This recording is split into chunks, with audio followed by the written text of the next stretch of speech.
Hi everyone, it's Jan with What You Make It, and I am back for our third project in our fall project series. And today is a home decor item, and it's a very simple technique, and you can use it for lots of different things. So really I want to show you the technique, and then you can apply it to all kinds of things. But the reason that I am doing it is I found this really fun pumpkin at Hobby Lobby, really cute, and it was on sale, and I wanted to do some things to go with it so I could kind of create a little tablescape with it.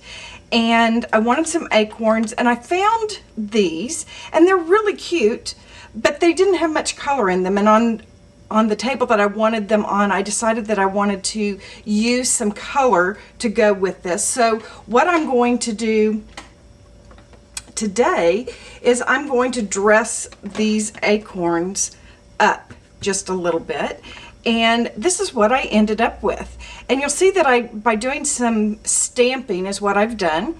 I have made the acorns kind of match and go with that particular pumpkin. Very simple. First thing that I wanted to do was to paint this lower part, and we'll use that one here in just a second. I'm going to use some tan Claudine Helmuth Studio Paint, and the reason I'm using it is, one, I have it, and two, because it's a thick, a little bit more of a thick acrylic, I'll be able to get a coat of this on in one layer without having to do multiple layers. I'm just using a tan or a cream, but you use whatever will work best in your home decor. What we're looking for with projects like this is taking things that maybe the manufacturer did not intend to go together, and we're using our own imagination and our own supplies to make them work together. And I loved the filigree on that pumpkin, and I like these acorns, but they needed a little something, and so all I'm doing is putting a nice coat of this Claudine Helmuth paint on, and then I'm using a spool and putting it down in there. I'm going to go wash my brush. I'll be right back. So now that this paint is nice and dry, I want to go ahead and add my images. And I have a stamp set. This is from, it's called Fall Elegance. It's from Paper Tray Ink. And let me open it up here so you can kind of see there were lots of great images on here. Some great words: gratitude, blessing, harvest, hope, some pumpkins, some great leaves. It's a really good stamp set. And then it had this filigree and some swirls, and I think that that's what I really want to do. I've done some words over on the other ones. I'm going to use just the filigrees for this one to give it kind of, make them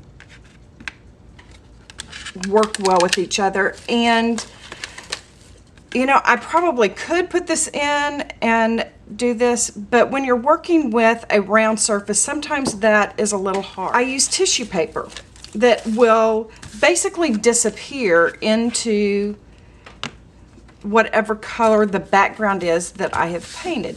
I'm going to use this white tissue paper. It's gift tissue paper. If you want it to work well, you don't want it to be the coated kind of, sometimes it's kind of shiny. The cheaper the better. You can get a package of this, 50 sheets for, you know, $1 or $2. The other key thing to use is to use some sort of permanent ink. I'm going to use the Ranger Archival inks because I had some colors, a sepia, an olive, a sienna, that were the colors that I wanted to work with. But StazOn will also do the same thing. You don't want to use a dye ink like your distress inks or something like that, because we are going to collage these stamped images onto our our smooth surface. So that being a wet medium, it would kind of mess with your. I want to do a up and down pattern with this particular, so I'm just going to come in and just get as close to that edge as I possibly can.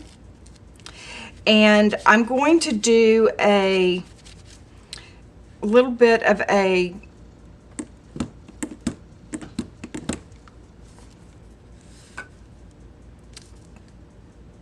I'm going to offset these a little bit so it's not just one row right after the other, but I'm going to make a whole row the same color. Does that make sense?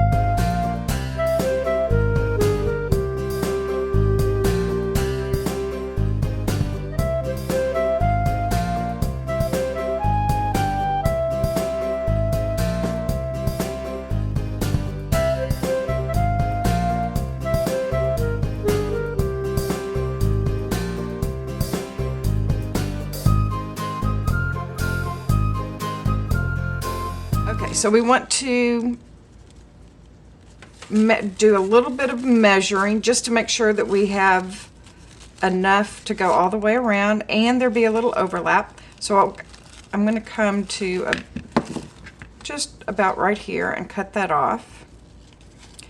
And you can use this technique. In fact, you've seen me use the same technique when I'm creating covers for mini albums when I want to collage. I love this technique because you can put just about anything you want on tissue paper, and then when you add your multi-medium, your Mod Podge or whatever, the tissue paper becomes transparent and you're left with just the image. And so, you know, you can use it for so many things. So we have our piece here, and I know I have plenty for it to come down, but because this end is smaller than up here, I want to just go ahead and cut some little triangles out for it so that I'm not having to deal with all of that extra stuff. If you just leave it there, we could fold it over, but you'd get kind of some mangled lines, and it's just, again, I'm not being exact. I'm just cutting some triangles like you would if you were trying to fit fabric into a smaller area. It just lets you kind of gather it without having as much of a problem. But keep all of these little bits, because if we end up with a little hole, we can cover it right up. Now this is matte medium, but you can use Mod Podge. You can use white glue. I would water down your white glue a little bit if you were going to do that, but I'm going to use this because it has a matte finish to it, and I want to cover a good area. We're going to put this underneath and on top, and I don't work too far ahead of myself. Put my first layer down, and I'm just going to use this edge where the acorn cap is as kind of my guide. And then I want to come in and put a little bit more down and smooth my design on as I go. Does that make sense?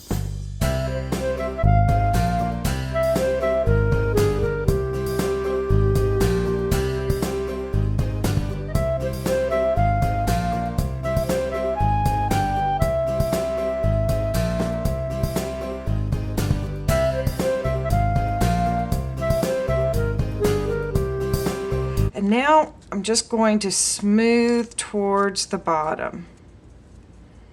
And now you can see where those little, having cut those little triangles, I've made it a lot easier for this paper to just kind of overlap and disappear.